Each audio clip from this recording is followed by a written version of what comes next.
The lifespan of an adult mayfly consists of 30 minutes to 48 hours. With only seconds before its demise, the mayfly reproduces.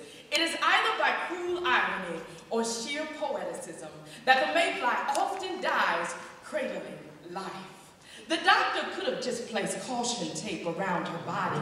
He could have saved a lot of time if he'd only thought to call the morgue before he drew the white chalk outlines on an x-ray of her womb. Instead, he spent more than 2 hours describing both the growth of a lump of tissue in her body and the small cancerous mass below, as if they were bonded in some co-conspiracy against her body, plotting like two felonious punks locked behind the bars of her ribcage. He described it like they'd been there fuming and fighting in a desperate attempt to escape, and had finally decided that the only way out was to burn the whole thing down. Note to self: should you ever find you at war with your body, assume you will have to destroy parts of yourself in order to preserve yourself. If such is the case, do not hesitate. Point the barrel at your belly, aim and shoot. But when the doctor lined the table with the firing squad of tools, Cassandra felt she just could not do it. Even if it was just a lump in a tumor, she knew in her heart that for her, the two would never be the same.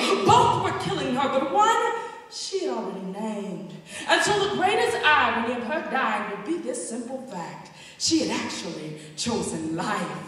And two small almond-shaped eyes, pushed slightly apart by the thumbs of the divine, nose poised in a downward crescendo, opening like a window into a symphony of sound just below. A little scream sweeter than the sea sirens know. But like Odysseus, Cassandra should have known there were more subtle chords of death that underscored her song. That is why Odysseus had his arms tied to the mast of a moving ship, just so he could hear the siren song as he safely passed by. For hers was the kind of beauty for which men had died. But you played it smart, Odysseus, and escaped with your life. Cassandra, why did you stop and listen to her song?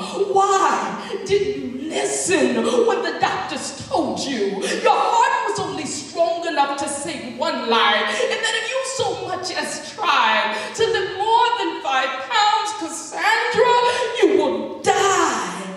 But then came the night when she lay in the bed with the baby in the crib by her side, and she heard the rustling covers, a soft cry, and her falling. And quick as the wings of a mayfly, she flung her arms open wide, and just like a mayfly, she died as she lived, embracing life.